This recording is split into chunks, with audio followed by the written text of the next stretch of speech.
What's up, everybody? Hope you're having a good Friday and that you all have a good weekend. Whoever's watching this, thank you for watching.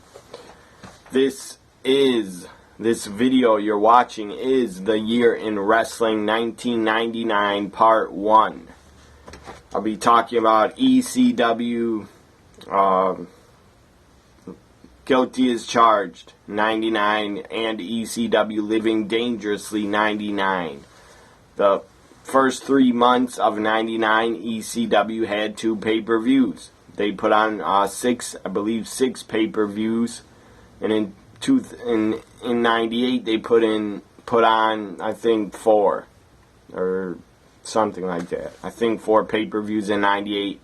In 99 ECW did 6. And in 2000, I believe ECW did 7 pay-per-views. I think. Maybe 7 or 8. Anyways, a lot of shit. And I'm not saying it was all bad. And I'm not saying shit is, I'm not using that word like a lot of stuff was bad. I'm just saying a lot of shit happened in 1999 in wrestling. In all 3 companies, especially WWF and WCW, you had way too many world title changes. Way too many of them happened that shouldn't have. And the world title was changing hands way too often. Way too goddamn often.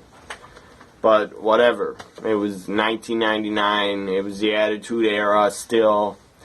And you had the title changing hands way too often. For my liking and my taste. Anyways, I'm going to guess I'll show this. There's a magazine I have that I bought in 1999.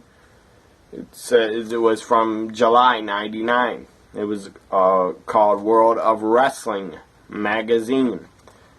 They covered WCW, ECW, and WWF. It was a pretty damn cool magazine for the short time that it was out.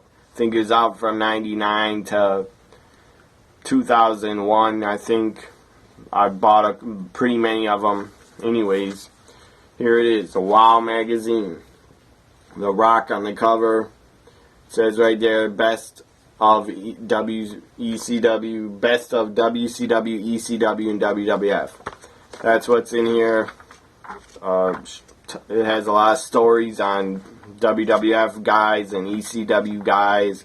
A lot of pictures of, they're super crazy. A lot of pictures of WCW, WWF, and ECW talents. Pretty awesome magazine from July 99. WOW magazine. There's the back, Don Marie on the cover of the back. So I just thought I'd share this magazine with you that I got in 99. And I got a ton of WWF magazines from 99 each month because I had a subscription to WWF magazine. And I'll share this also that I got, I believe, in the beginning of 99. I got this in the mail. It's the official ECW catalog of their videos that people could order.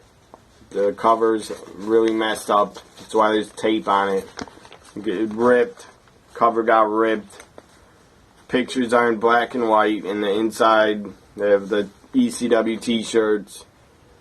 There's a picture of Taz. And they're promoting all their t-shirts and videos they had for sale. ECW hats. There's ECW hats for sale. And here's a video, the catalog of ECW's videos. If you can read some of that. Starts off with the night the line was crossed. That happened in February 94.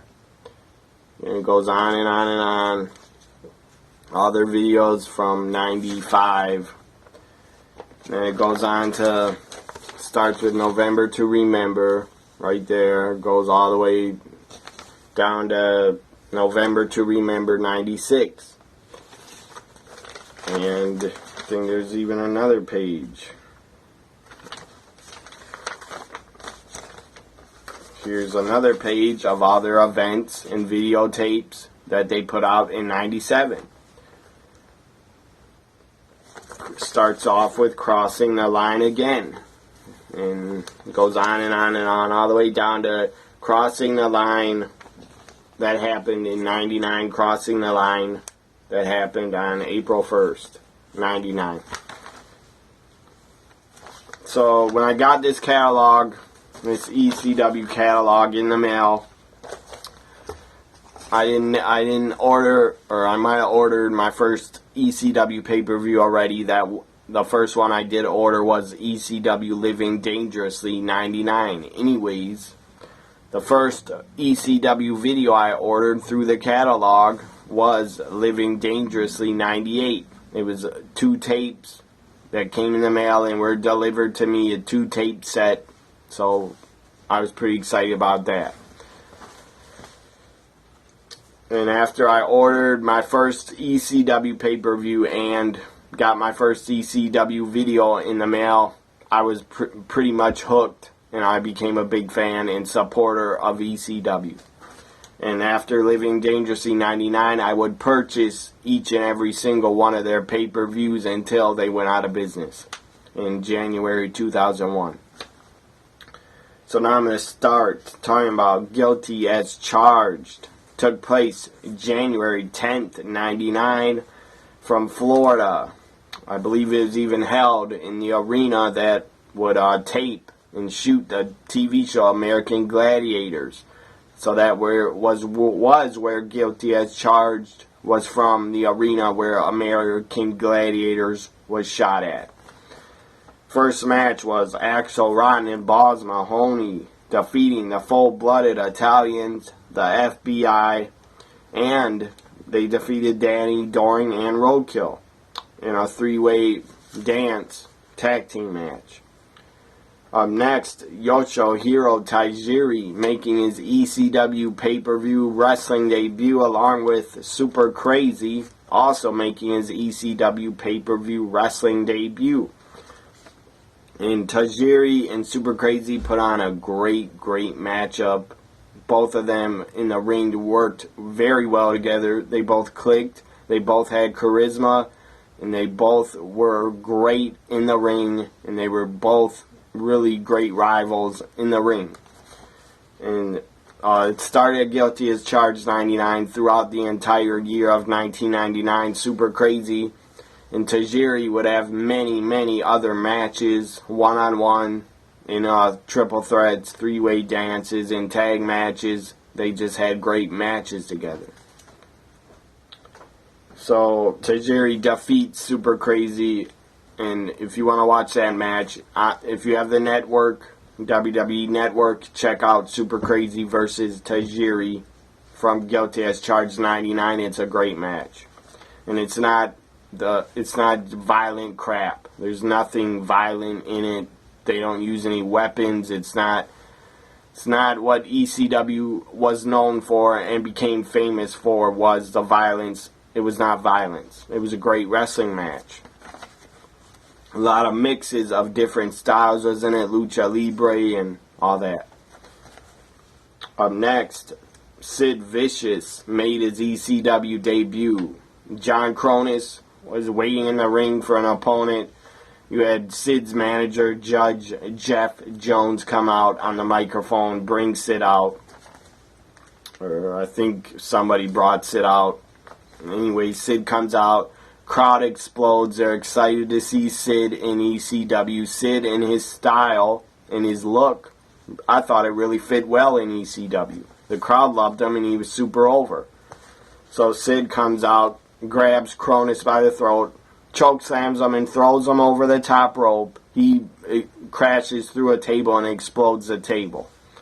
Then he gets in the ring and power bombs Cronus. 1, 2, 3, Sid wins probably within 3 minutes. And then he stands up on the ropes and the crowd loves him and they love Sid. Showing up at Guilty as Charged. Up next, the Dudley Boyz, Devon and Bubba Ray, defeated the team of New Jack and Spike Dudley. And this match was a brawl. A lot of weapons in it. A lot of blood. This match was basically a hardcore match. Up next, television champion Lance Storm TV champion Rob Van Dam went up against challenger Lance Storm. And this was not a violent match. This was a great wrestling match between two great athletes in Lance Storm and RVD. They put on a hell of a match. And Rob Van Dam was supposed to defend the TV title against Jerry Lynn, but Jerry Lynn was injured, so Lance Storm took his place, and they had a great match. And in 99 more, ECW put on a lot of wrestling. In 99, they still did some hardcore stuff, but they put on a lot of great wrestling matches for the fans. So RVD retains against Lance Storm. Up next, Just Incredible defeats Tommy Dreamer in a Stairway to Hell ladder match. And Terry Funk comes out, interferes, and hits Tommy Dreamer with a trash can. So Just Incredible wins, and Terry Funk screws Tommy Dreamer. And this would be Terry Funk's last ever appearance in ECW, and his last ever appearance on a ECW pay-per-view. Terry Funk would disappear and never come back. I don't know if him and Paul Heyman had a fight or what, but he would leave, and in the year 2000, Terry Funk would show up in that ECW ripoff promotion from California, XPW. Terry Funk would go to XPW and work in XPW against Sabu, Sabu was a champion in XPW, and so Sabu left ECW also in the year 2000 to go to XPW.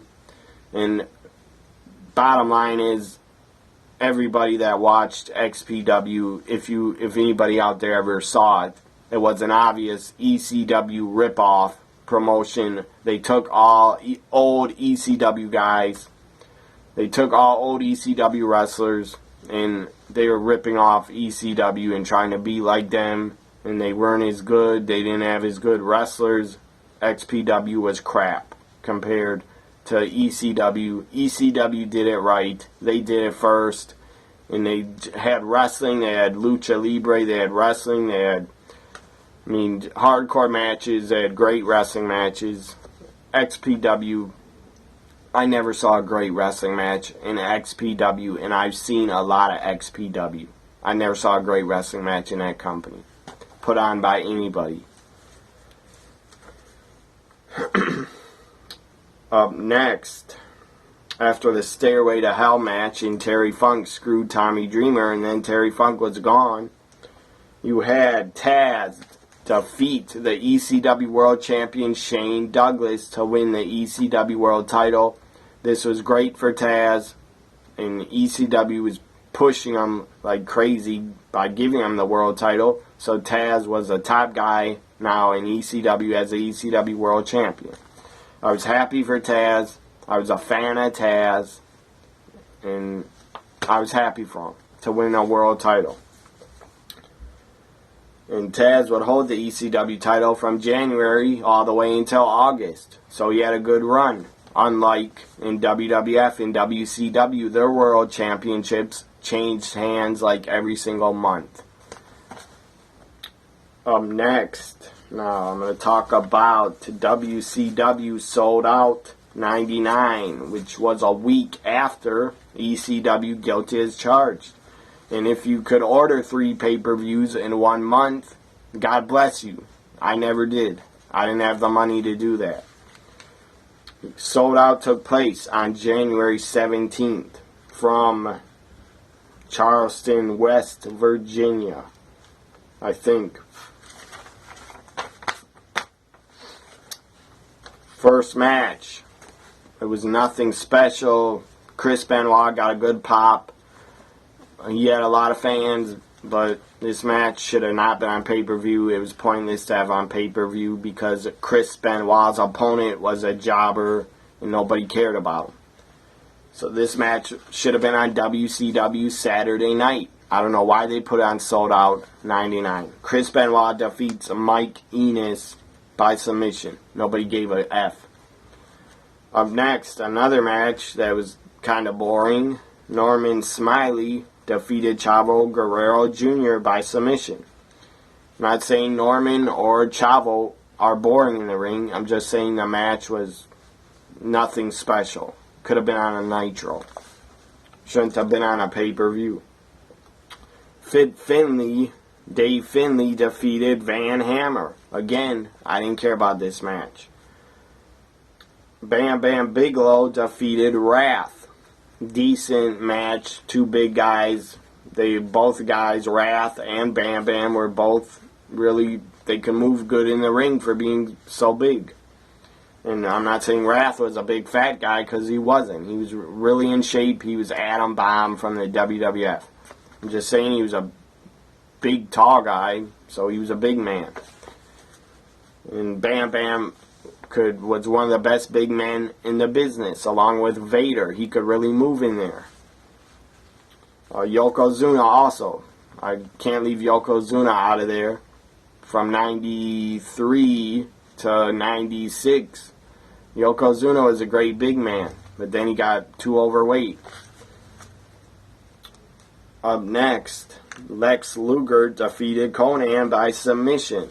These were two former NWO Red and Black Wolfpack members, but nobody cared. I didn't care that Lex Luger beat Conan. I didn't give a damn. Should have not been on a pay-per-view. Chris Jericho defeated Perry Saturn. In the pre-match stipulation said for the next 90 days, Saturn had to wear a dress when he wrestled.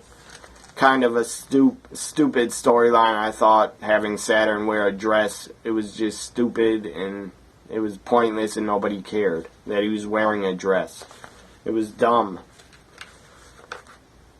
Cruiserweight Championship, Billy Kidman, the champion, defeated Psychosis, Rey Mysterio Jr., and Juventud Guerrero in a 4-way match. So that was I'm sure that was a good match.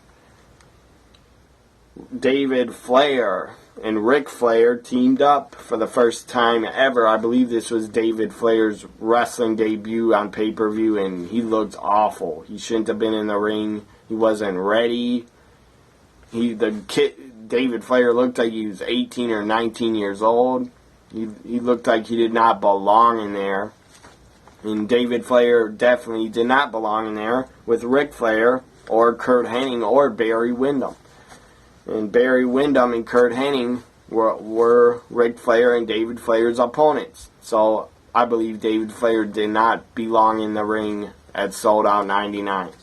Even in the year 2000, when David Flair got a little bit better and he was teaming up in a tag team with Crowbar and Daphne was their manager. David Flair was a little bit better in 2000, but the guy did not look like a wrestler. He would wear a t-shirt and jeans into the ring. He shouldn't have even been in the ring. I mean, how could he live up to his father's shadow? How could he ever get out of his father's shadow? He couldn't. The only person that has got out of her father's shadow is Charlotte, Ric Flair's daughter. She's really, really good, and she is definitely making Ric Flair proud, and she's not just in his shadow. She's in front of his shadow. She's in front of Ric Flair. She's really great in the ring, but sadly, David Flair was not great in the ring at any time in his wrestling career. And I feel sorry for David Flair because, I mean, trying to be a wrestler and fill his father's shoes and make his father proud, he could not succeed as being a top star in wrestling because of his father, Ric Flair. How could he fill Ric Flair's shoes? He couldn't. He never could have. But Charlotte is, in my opinion. So, I believe they handcuff, after this match, the NWO, Hollywood Hogan's NWO comes out, the red and black, and the white and black NWO, because they merged together on a Nitro, which I'll talk about next. I'm sure it happened before Souled Out, the Nitro where the finger point of doom happened, and Kevin Nash basically fell down, laid down for Hogan. 1, 2, 3. Hogan won the world title back. So Hogan comes out with the NWO. And I believe Hogan was wearing red and black NWO colors on his do-rag. Anyways, Hogan gets in the ring. Ric Flair is handcuffed, he can't get at the NWO. They take David Flair, they hold him down, and they start whipping him. Barry Windham, Kurt Hennig, Hollywood Hogan is whipping David Flair on the back with his weightlifting belt. They're whipping David Flair and beating the crap out of him really bad. And Ric Flair has to stand there handcuffed and watch. And he can't do a thing about it. So that was pretty, that was tough to watch. David Flair getting beat in front of his father. That was tough to watch.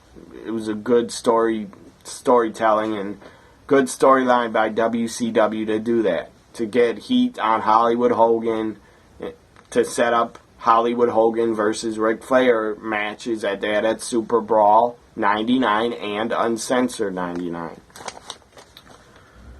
So basically Hogan whipping David Flair set up the feud between Ric Flair and Hulk Hogan again. So people cared about it to want to buy their matches on pay-per-view to see them wrestle each other. The main event was a mess. It was Bill Goldberg against Scott Hall in a ladder match. Ladder/taser match. It was a mess. Bill Goldberg should have never been in a ladder match ever.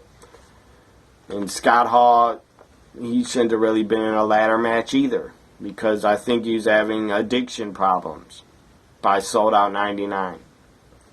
I'm sure he was having addiction problems because he was disappeared for most of 1999 in WCW. He was not around. He was probably in rehabs or wherever he went. So Scott Hall really was in no condition to be having a ladder match. And Goldberg was really green, still new to the business. He didn't know how to put on a good ladder match either. So it was a lose-lose situation for WCW to have Goldberg versus Scott Hall in a ladder match. It was really stupid, in my opinion. And it did not work. I believe Bam Bam Bigelow interfered, came out, went after Goldberg, attacked Goldberg. And I think Scott Hall got the taser and tased Goldberg. But then I think Goldberg got his hands on the taser, threw it up in the air. Scott Hall looked up at it, and then Goldberg ran and speared him and jackhammered him. And anyways, Bill Goldberg defeats Scott Hall. Souled Out 99. If I was grading it, I'd give it a D. I'm not gonna say D minus because them whipping David Flair, that was entertaining, and that was, I guess, that was exciting to have that on pay-per-view. But the pay-per-view was not good. It gets a D from me. Might have even been close to getting an F, but I'll just say it gets a D. There's no doubt that ECW, guilty as charged, 99 was way better than WCW's January pay-per-view Souled Out. But WWF delivered with Royal Rumble in 99. And I'm going to talk about that next. Royal Rumble took place, or first I'll talk about the finger point of doom for a little bit. And then I'll talk about Royal Rumble. What WCW did on Nitro, I believe is early 99. Finger point of doom, Kevin Nash in his red and black NWO. He was going to fight Hollywood Hogan in the white and black and put the world title on the line. We all know what happened. They're standing face to face. Hollywood Hogan goes like this. Touches Nash with his finger. Nash falls down on his back, lays down. Hogan covers him, hooks his leg. Like he needed to hook his leg. That was just dumb. 1, 2, 3. Hollywood Hogan becomes the new World Heavyweight Champion. NWO guys come in the ring and they all celebrate, hugging each other. Nash, Hogan, they're all hugging each other, celebrating. Because they pulled They pulled one over on all of us and all of the fans, and they probably did it. They probably, Nash and Hogan probably decided to do the finger point of doom to piss the fans off. That's exactly what they did. People were angry. People were pissed. And I just thought, I didn't see it live on Nitro when it happened, but I just thought it was fucking ridiculous to do that. And especially when the world title's on the line, you do that finger pointed doom crap to have a new champion be crowned. That was stupid as hell. And I'll never defend that decision. Whoever made the decision, if it was Kevin Nash or Hulk Hogan, I'll never defend it and say it was a good decision, because it was not a good decision. It was very stupid. It was just god-awful to do that with the world title on the line. It was really dumb. Anyways, all I gotta say about it is it was stupid as hell, and it was the wrong decision for them to do that. Now I'll talk about Royal Rumble 99. Before Royal Rumble 99, I believe on December 29th, 99, let me check the date so I don't have it wrong. December...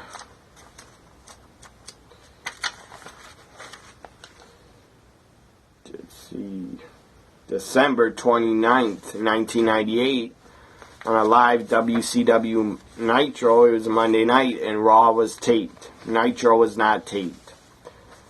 And Raw, I think, would start going live later on in 99, probably by, I don't know, March or April. They started going live. Or maybe it's 2000. Raw started going live every single week instead of being taped, I guess because they were making more money and they could afford it. By WCW going live every single Monday night, I'm sure they lost a lot of money doing that, and it costed a lot of money. But who cares about that? December 29th, you have Tony Schiavone. And I'm sure he was told to say this by Eric Bischoff or whoever the hell was in control. Tony Schiavone says on Nitro, if you're going to turn the channel to the competition, don't bother because Mick Foley wins their world title. And then he pauses and goes, "Oh, that'll put some butts in seats." So then basically you give away WWF's, you basically spoil their world title match between The Rock and Mankind. You spoil it, so then every single fan that was watching WCW Nitro, every single fan basically wanted to turn it to Raw to see Mankind win the world title, and they did.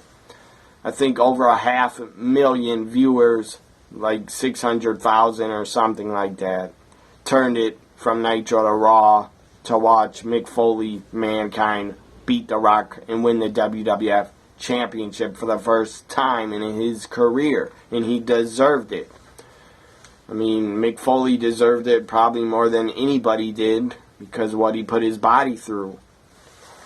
Anyways, that was a very dumb decision by WCW to give away the results, but good for WWF that WCW did that, because I think Monday Night Raw that night defeated WCW Nitro in the ratings. So it was, I'm sure WCW thought they were doing the right thing and nobody would turn it to Raw. Well, it backfired and they did. And then after Mankind wins the world title, there's a big celebration. Crowd goes crazy. Mick Foley runs around the ring with the world title, holding it up. DX comes out, celebrates with him, lifts up Mick Foley with the world title. That was even a cover, that picture of Mick Foley getting lifted up by Triple H and I think Billy Gunn. Mick Foley on their shoulders with the title. That picture was even put on a cover of the WWF magazine. I think that was a December 99 or January 99 issue of WWF magazine. Mankind was on the cover with the title after he won it. Now I'm going to talk about Royal Rumble 99.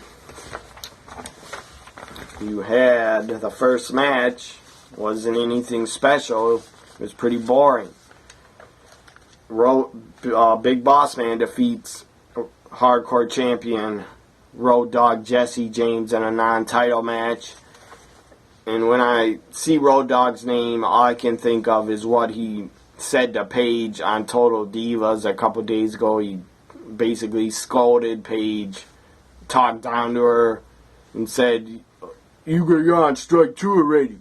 Do I have to tell you what strike 3 is? Get your head out of your ass." Anyways, that was uncalled for, to talk down to Paige like that. I'm a big Paige fan.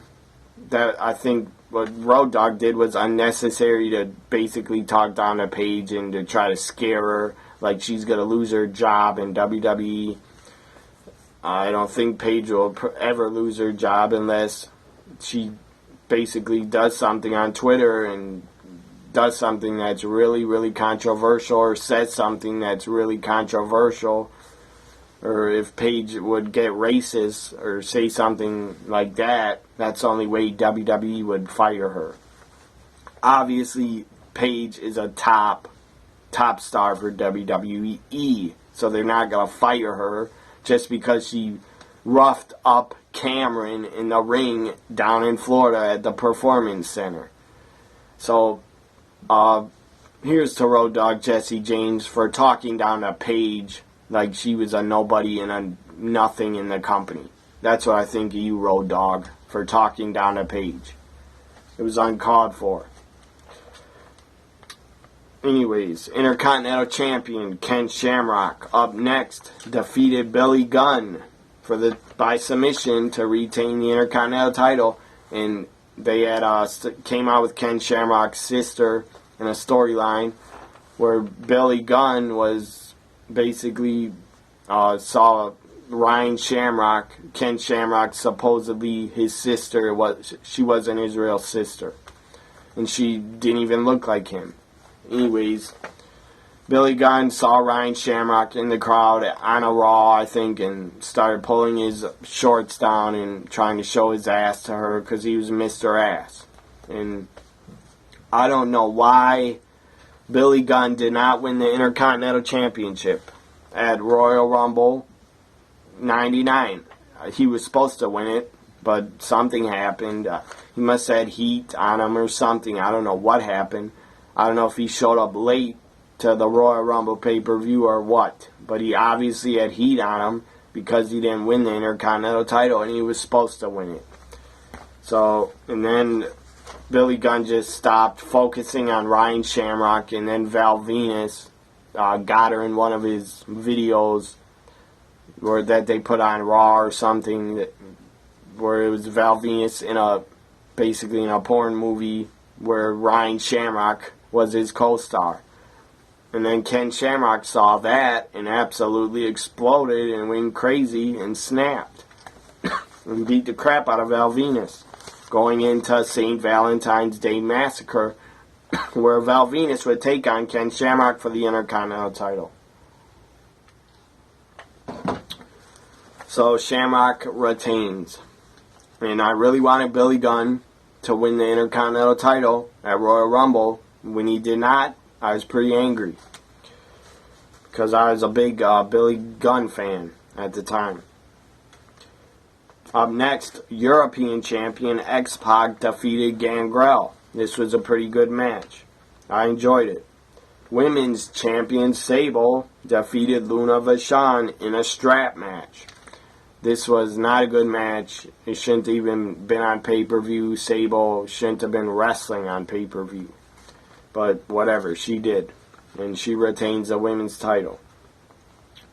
And she would hold the women's title for a very long time until she left WWF and then sued them and accused them of sexual harassment or something like that. Sued them over something.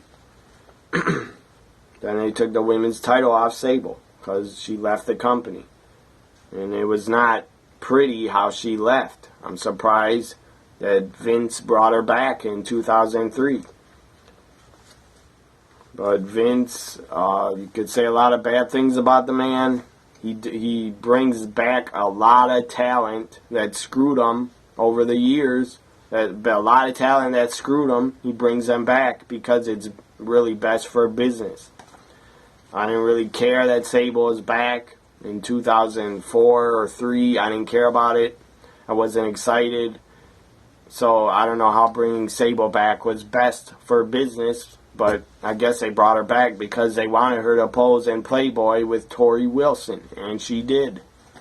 So maybe that was best for business, but all the sales of Tori's and Sable's Playboy, all the sales of that probably just went to Playboy. And the WWE, I guess, got press out of that by having Sable and Tori on the cover, so people that would buy the Playboy would become WWE fans and maybe watch Sable and Tori on TV. I don't know. But I guess WWF got a lot of press out of having them on Playboy, but they didn't make any profit off it, really. Up next, in the I Quit match for the WWF Championship, The Rock defeated the WWF Champion Mankind in the I Quit match. This was a great WWF Championship match. It had a mix of a lot of brawling and some shocking moments.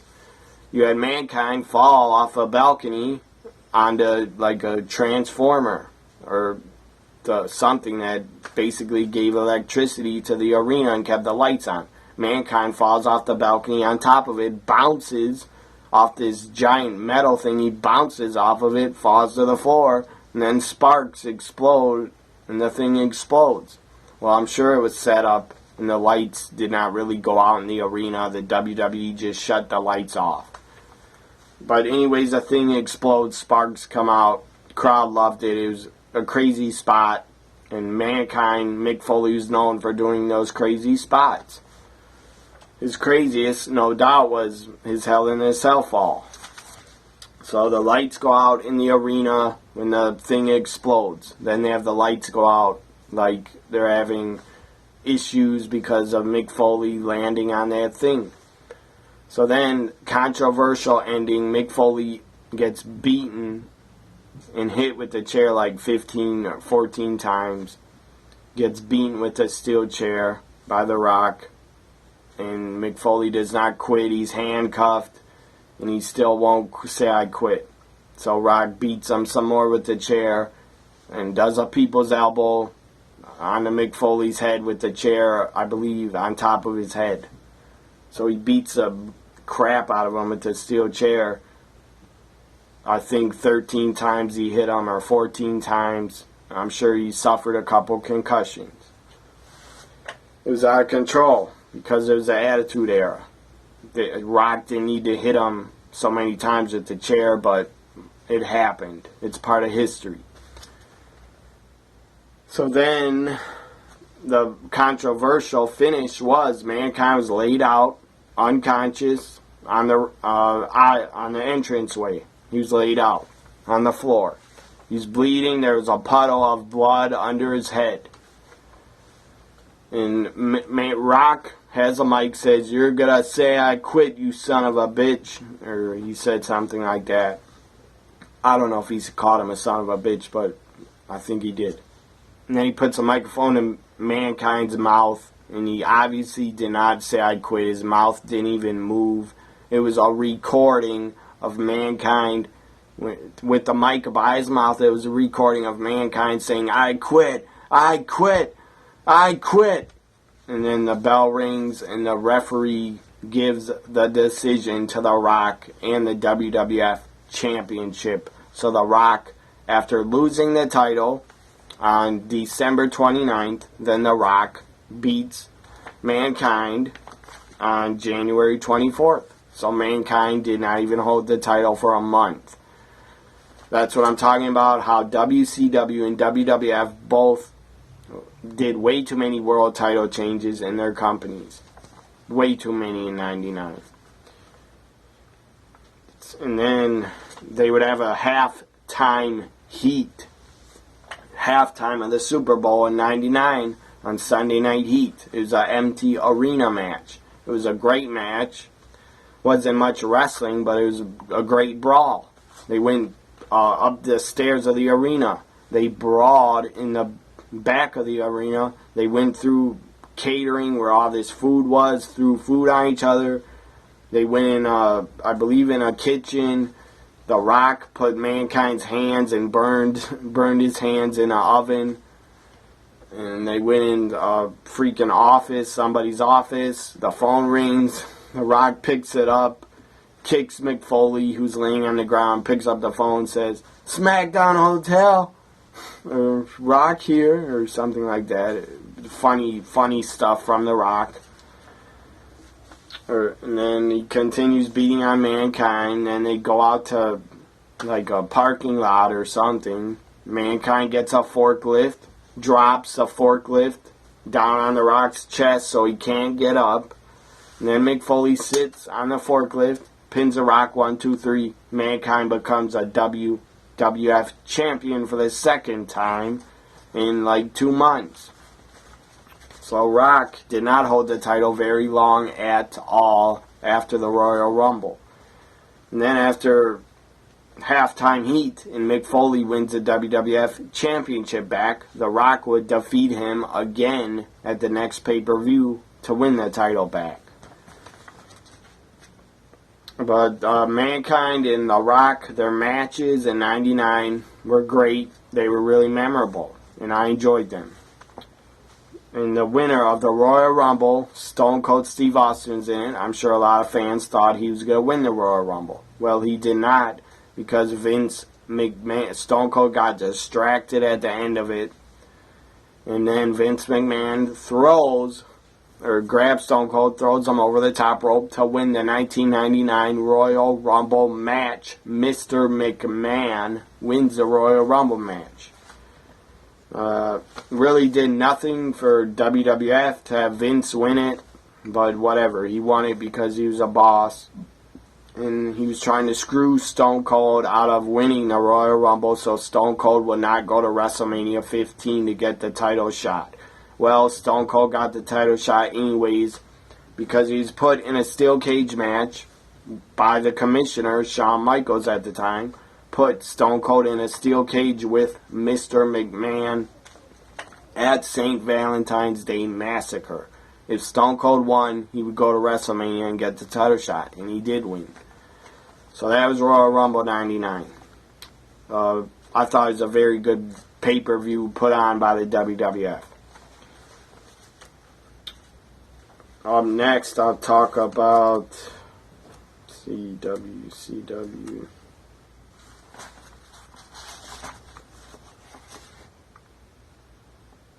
Talk about St. Valentine's Day Massacre, '99, that happened on February 14th on Valentine's Day. I'll talk about that first because SuperBrawl was a week after St. Valentine's Day Massacre. St. Valentine's Day Massacre took place from Memphis, Tennessee on February 14th, '99. First match, Goldust defeated the Blue Mini. And I believe he had his entire body painted blue. He was called Blue Dust. It was just stupid, and the match was pointless, and it ended really fast. And Goldust defeats the Blue Mini, who was Blue Dust. Up next, Bob Holly, Hardcore Holly. He would become Hardcore Holly a couple months later. Bob Holly defeated Al Snow to win the Hardcore title. And this match is pretty entertaining. They went down to the river, or whatever it was, a river or lake, I don't know. They went down and brawled in the river. The water was probably really cold because it was freaking February in Memphis, so it was probably 30 degrees out. And Al Snow dove in the water at Bob Holly. That was stupid because his entire body went underwater and it was probably freezing. Anyways, Bob Holly wraps Al Snow up in a chain link fence that's laying on the ground. He wraps him in the fence so he can't move, and then he pins him 1, 2, 3, wins a Hardcore title.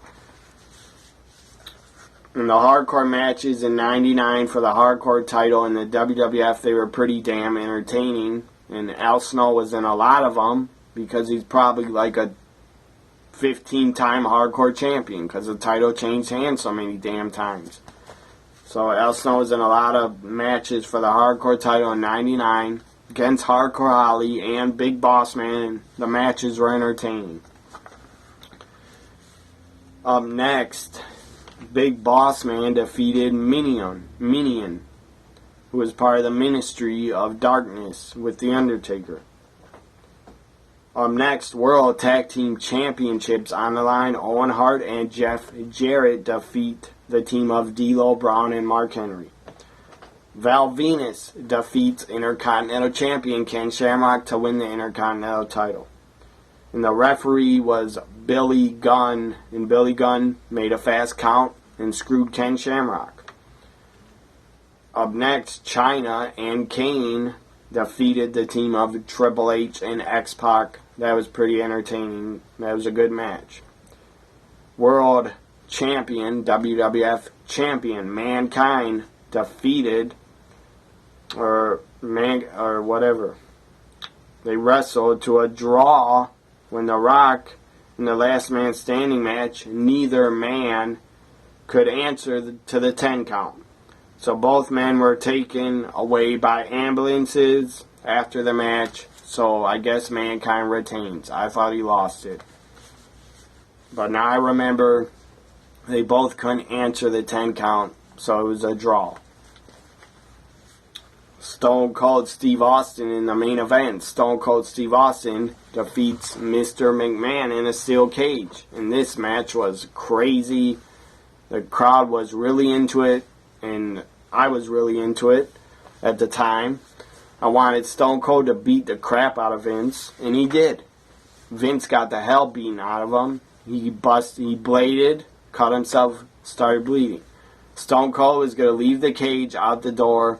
He started going down the stairs, and then Vince goes like this to him. Gets him back in the ring. Stone Cold shuts the door, starts kicking his ass some more.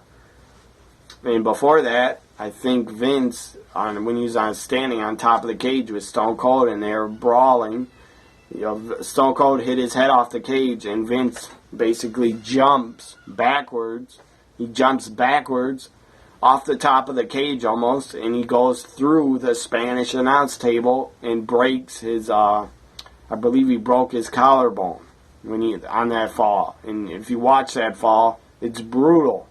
Vince bounces off the table, his spine and his back and his collarbone and his entire spine bounce off the end of the table. He could have got really injured. He did get injured, but he continued the match.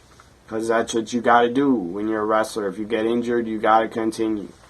Anyways, that spot was insane. Seeing Vince fall off the cage like that, he basically jumped backwards so he could land on the table. But it did not really work out.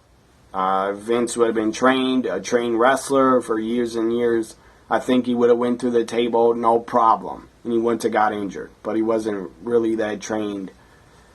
I mean, Vince couldn't even take bumps that good. And when he would punch and kick in the ring and do clotheslines, Vince McMahon wrestling just looked awkward. He looked awkward, like he did not belong in there, but whatever. He did it because it was best for business. That's why he wrestled, because the crowd would pay to see Vince get his ass kicked. And they continued to pay for years and years. In 2001, in the year 2000, in 2002, in 2003, Vince would continue to wrestle because the crowd would pay to see him get his ass kicked. So it was best for business. So, I believe Vince goes like this to get Stone Cold back in the cage because he knew the Big Show was coming out through under the ring to help him. So to get Stone Cold back in the cage, he had to give him the middle fingers to get his ass kicked some more. And then the Big Show, Paul White, they were calling him Paul White because they didn't have the Big Show name for him yet. It was the Giant from WCW. He jumps over to to the WWF, and that was the right decision for him to do, because WCW in 99 and 2000 was god-awful, was pretty bad. So he did the right thing by leaving and getting out of there, because the ship in WCW was already sinking at the end of 98. So he comes up from under the ring. The crowd is pretty damn shocked. I was shocked to see the Giant in the WWF. I didn't expect that. Finally, you have a young guy. Finally, you have a young guy that started in WCW jumping over to the WWF. Before, it was all the old WWF talents. They all went to WCW and basically helped WCW become number one. But not right away. They didn't become number one until the NWO started. Anyways, the Giant WCW guy, it was great to see him in the WWF. I was happy for him. And I was happy as a fan to see him in the WWF, because the WWF had younger talent and they were pushing them. And they had better storylines. And they were pushing them so that the Big Show eventually could work with all that young talent and put on great matches with them. So the Big Show picks up Stone Cold in the cage, throws him against the cage door. The cage breaks. One of the cage doors breaks, basically opens like a door. Stone Cold drops off the cage door, drops to the floor, and wins a steel cage match. So he's going to WrestleMania to get the WWF Championship shot. So that was St. Valentine's Day Massacre. I thought, another very good pay-per-view that the WWF put on. So 2 months in a row, they put on 2 great pay-per-views. Now I'm going to talk about WCW SuperBrawl. SuperBrawl 99 took place February 21st from Oakland, California. And this pay-per-view was pretty damn boring, except for Hollywood Hogan versus Ric Flair. I thought was good, and I wanted to see it, and it was entertaining. And they put on an entertaining match as a main event. But I'm going to go through these matches real quick, because this video is already almost an hour. And if you stayed with me and watched over 10 minutes or watched the whole thing, thanks very much for sticking with it and watching. Because I'm sure I've bored the fuck out of you if you're not a hardcore wrestling fan. Booker T defeated Disco Inferno. Chris Jericho defeated Perry Saturn by countout. Cruiserweight champion Billy Kidman defeated Chavo Guerrero Jr. Chris Benoit and Dean Malenko, the Four Horsemen, defeated Kurt Hennig and Barry Windham in a World Tag Team Championship tournament match. Since it was only the first loss for Kurt Hennig and Barry Windham in the double elimination tournament, they had a second match immediately afterwards, and Barry Windham and Kurt Hennig won the vacated WCW World Tag Team titles by winning the second match. Up next, Kevin Nash and Scott Hall substituting. I guess Scott Hall was substituting for Lex Luger. They defeated the team of Rey Mysterio Jr. and Conan. As a result of the pre-match stipulation, Rey Mysterio Jr. had to unmask, and I think he did. Television champion Scott Steiner defeated Diamond Dallas Page. Scott Hall defeated U.S. champion Rowdy Piper to win the title. And I don't even know how Rowdy Piper won the title. He must have beat Bret Hart to become U.S. champion. I don't remember that happening. Anyway, Scott Hall wins the U.S. title, and he would hold it for a very short time because I think he had to go to rehab again. Bill Goldberg finally wrestled Bam Bam Bigelow on a WCW pay-per-view. It should have happened in January. Bill Goldberg defeats Bam Bam Bigelow at SuperBrawl 99. World champion then, the main event. WCW World Champion Hollywood Hulk Hogan defeats Ric Flair after David Flair stuns his father with a taser. So then in March at Uncensored, David Flair would come out again, and he's wearing an NWO shirt. So David Flair turns on his father. That was pretty shocking, but I'm sure a lot of people saw it happening. This ends part 1 of my Year in Wrestling 1991 video. This ends part 1. I'll be back probably Saturday, and I'll do a part 2. And when I get to August, I'm not going to talk about every single match on every single pay-per-view because it'd take too goddamn long.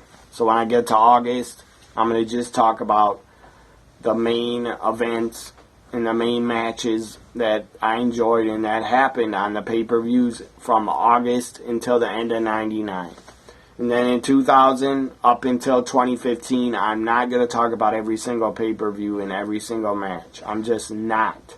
I'll just talk about stuff that happened and that I enjoyed and what I thought of the world champions and different companies like Ring of Honor and TNA and WWF. I'll talk about their reigns and whatever. I'll just give my thoughts on the year. I'm not going to talk about every single pay-per-view. Anyways, that ends my part 1 of the Year in Wrestling 1999. This was part 1. I'll be back with a part 2 on Saturday, and I'll put it up on my Twitter and my YouTube channel. Thank you for watching, everybody. If you did, thank you very much for watching. It's been a long video. I'm done. Have a great Friday night. Bye for now.